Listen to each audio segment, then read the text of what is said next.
আন্তর্জাতিক রাজনীতি এমন এক দাবার বোর্ড যেখানে বন্ধুত্ব বা আবেগ দিয়ে নয়, চাল দিতে হয় শক্তি দিয়ে। সম্প্রতি ভেনেজুয়েলার প্রেসিডেন্টের সাথে ঘটে যাওয়া ঘটনা বিশ্বজুড়ে এক বড় বার্তা দিয়ে গেল। একটি স্বাধীন দেশের রাষ্ট্রপ্রধানকে অন্য একটি দেশের বাহিনী এসে তুলে নিয়ে যাচ্ছে, ভাবা যায়? অথচ ভেনেজুয়েলার কিন্তু নিজস্ব সেনাবাহিনী ছিল, চীন রাশিয়ার মতো বন্ধুও ছিল। তবু তারা তাদের নেতাকে রক্ষা করতে পারেনি।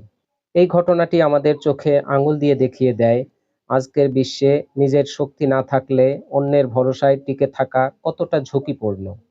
খেয়াল করলে দেখবেন, উত্তর কোরিয়া কিংবা পাকিস্তানের অর্থনীতি যেমনই হোক, তারা নিজেদের প্রতিরক্ষা বা পারমাণবিক সক্ষমতায় কখনো আপোষ করেনি। জুলফিকার আলী ভুট্টো বলেছিলেন, ঘাস খেয়ে থাকবো, তবুও বোমা বানাবো। এর কারণ তারা জানতো, বেঁচে থাকার জন্য এই লাইফ সেভিং শিল্ড বা প্রতিরক্ষা কবচ কতটা জরুরি। এবার আসি আমাদের প্রিয় মাতৃভূমি বাংলাদেশের কথায়। আমরা আবেগী জাতি, দেশপ্রেমে আমরা সেরা। কিন্তু মনে রাখবেন, আধুনিক বিশ্বে কেবল আবেগ দিয়ে সীমান্ত বা সার্বভৌমত্ব রক্ষা হয় না। আমাদের অর্থনৈতিক উন্নয়ন হচ্ছে, রেমিটেন্স আসছে, বড় বড় ইনফ্রাস্ট্রাকচার হচ্ছে, কিন্তু এইসব অর্জন কি নিরাপদ? যদি আমাদের শক্তিশালী আকাশ প্রতিরক্ষা ব্যবস্থা, আধুনিক ড্রোন টেকনোলজি বা সাবমেরিন না থাকে, তবে এই উন্নয়ন যে কোনো মুহূর্তে তাসের ঘরের মতো ভেঙে পড়তে পারে। একটা খুব সুন্দর উদাহরণ দেই।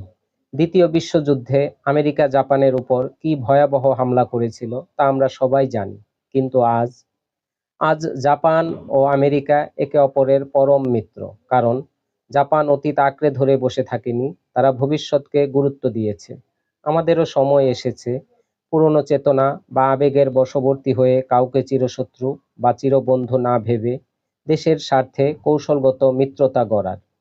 সেটা পাকিস্তান হোক বা অন্য কোনো পারমাণবিক শক্তিধর দেশ, যাদের সাথে সামরিক চুক্তিতে আমরা নিরাপত্তা নিশ্চিত করতে পারবো, তাদের সাথেই হাত মেলাতে হবে। শেষ কথা হলো, একটি দেশের স্বাধীনতা কাগজে কলমে যতটা থাকে, তার চেয়ে বেশি থাকে তার কামানের নলে এবং কৌশলে। অর্থনৈতিক সমৃদ্ধির পাশাপাশি আমাদের সামরিক সক্ষমতা বাড়ানো এখন সময়ের দাবি।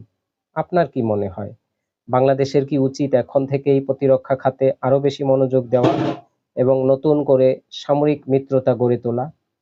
আপনার সুচিন্তিত মতামত আমাদের কমেন্ট বক্সে অবশ্যই জানান। ভিডিওটি ভালো লাগলে লাইক দিন এবং দেশের স্বার্থে এমন আরো বিশ্লেষণধর্মী ভিডিও পেতে আমাদের চ্যানেলটি সাবস্ক্রাইব করে বেল আইকনটি বাজিয়ে দিন। দেখা হচ্ছে পরবর্তী ভিডিওতে। ততক্ষণে ভালো থাকুন, সজাগ থাকুন। ধন্যবাদ।